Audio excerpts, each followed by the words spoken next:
हाँ, 8 ग्रेड कक्षा 7 विज्ञान पाठ 11 जंतु और पादप में परिवहन के अंतर्गत लेते हैं। पहला प्रश्न कि रक्त क्या है? रक्त में पाए जाने वाले प्रमुख घटकों के नाम लिखना है। तो लिखिए जी, रक्त वह तरल पदार्थ या द्रव है जो रक्त वाहिनियों में प्रवाहित होता है। रक्त में पाए जाने वाले प्रमुख घटक हैं प्लाज्मा, लाल रक्त कोशिकाएं जिसको आरबीसी कहते हैं, और श्वेत रक्त कोशिकाएं जिसको डब्ल्यूबीसी बोलते हैं, एवं पट्टिकाणु जिन्हें प्लेटलेट्स कहते हैं, ये पाए जाते हैं। अगला प्रश्न है, परिसंचरण तंत्र किसे कहते हैं? इसके प्रमुख अंगों के नाम लिखिए। तो हृदय और रक्त वाहिनियों का शरीर के अंदर संयुक्त प्रक्रम परिसंचरण तंत्र कहलाता है। प्रमुख अंग इसके होते हैं हृदय, रक्त वाहिनियां। श्वेत रक्त कणिकाओं को सैनिक कहते हैं, क्यों? तो श्वेत रक्त कणिकाओं को सैनिक कहते हैं क्योंकि ये कोशिकाएं उन रोगाणुओं को नष्ट करती हैं जो हमारे शरीर में प्रवेश कर जाती हैं। अगला प्रश्न है, स्पंदन दर किसे कहते हैं? किसी स्वस्थ वयस्क व्यक्ति की स्पंदन दर प्रति मिनट कितनी होती है? तो प्रति मिनट नाड़ी स्पंदों की संख्या स्पंदन दर कहलाती है।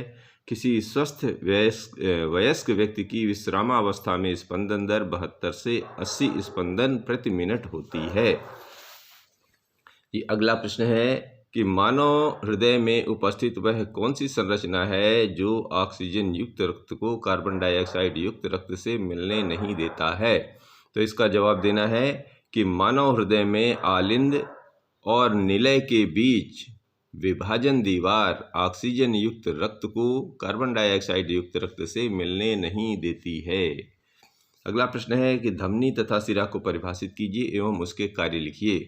तो धमनी के बारे में लिखना है कि वे रक्तवाहिकाएं या वे रक्तवाहिनियां जो हृदय से ऑक्सीजन समृद्ध रक्त को शरीर के सभी भागों में ले जाती हैं, धमनी कहलाती हैं। और सिरा के बारे में लिखना है कि वे रक्तवाहिनियां जो कार्बन डाइऑक्साइड समृद्ध रक्त को शरीर के सभी भागों से वापस हृदय में लाती हैं या हृदय में ले जाती हैं, सिरा कहलाती हैं। अब इसमें पूछा गया है अगला प्रश्न कि धमनी की दीवारें मोटी एवं प्रत्यास्थ क्यों होती हैं? तो धमनियों की दीवारों पर रक्त प्रवाह तेजी से और अधिक दाब पर होता है, इसी कारण धमनी की दीवारें मोटी और प्रत्यास्थ होती हैं। स्टेथोस्कोप का चित्र बनाइए, उसका कार्य क्या है? तो ये देखो स्टेथोस्कोप बना हुआ है, इसमें जो डॉक्टर लोग आला लगाते हैं उसी को स्टेथोस्कोप बोलते हैं। तो ये जो आपके चेस्ट पे लगाया जाता है उसको चेस्ट पीस बोलते हैं, और एक ट्यूब होती है और वो जो डॉक्टर कान पे लगाता है उसको श्रोतिका बोलते हैं। और इधर लिख देना है कि स्टेथोस्कोप से चिकित्सक हृदय स्पंद अर्थात धड़कन को सुनते हैं। अगला प्रश्न लीजिए कि परिसंचरण तंत्र की व्यवस्था का नामांकित चित्र बनाइए। तो ये रहा परिसंचरण से तंत्र की व्यवस्था का नामांकित चित्र। इसमें ऊपर फेफड़े दिखाए गए हैं, एक तरफ फुफ्फुस धमनी फुफ्फुस सिरा, और एक तरफ सिरा और धमनी का प्रवाह दिखाया गया है, नीचे कोशिकाएं दिखाई गई हैं। ये परिसंचरण तंत्र की व्यवस्था का चित्र होता है।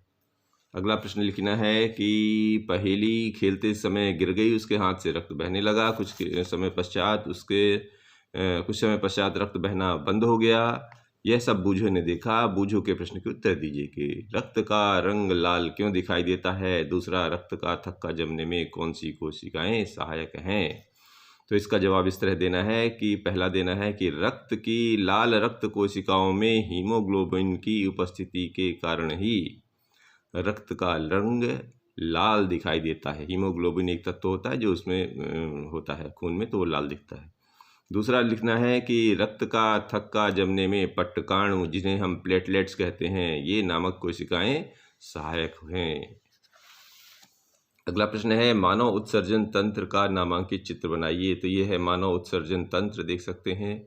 इसमें ये किनारे वृक्क अर्थात किडनी बनाई गई है, ये पाइप दिखाए गए हैं, मूत्रवाहिनी एक तरफ है, मूत्राशय जहाँ इकट्ठा होता है, और इधर मूत्र मार्ग और मूत्र रंध्र दिखाए गए हैं। ये इसी का मानव उत्सर्जन तंत्र है। तो मानव उत्सर्जन तंत्र द्वारा उत्सर्जित होने वाले अपशिष्ट पदार्थों के अपशिष्ट उत्पादों के नाम एवं प्रतिशत लिखना है। तो कोई वयस्क व्यक्ति सामान्यतः 24 घंटे में 1 से लेकर 1.8 लीटर तक मूत्र करता है, जिसमें 95% जल, 2.5% यूरिया और 2.5% अन्य अपशिष्ट होते हैं। तो पादपों में जल एवं खनिजों के परिवहन को नामांकित चित्र द्वारा समझाइए। तो जी, पादपों में मृदा से जल और पोषक तत्वों के परिवहन के लिए पाइप जैसी वाहिकाएं होती हैं, जो संवहन ऊतक का कार्य करती हैं।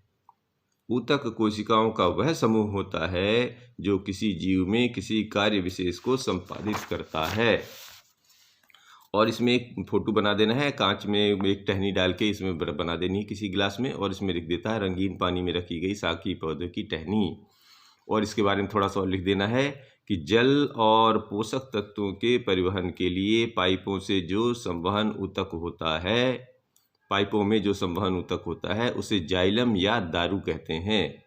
पत्तियां भोजन का संश्लेषण करती हैं, भोजन को पादप के सभी भागों में ले जाया जाता है। यह कार्य एक अन्य संवहन ऊतक द्वारा किया जाता है जिसे फ्लोएम या पोषवाह कहते हैं। इस तरह यह पाठ समाप्त होता है। धन्यवाद।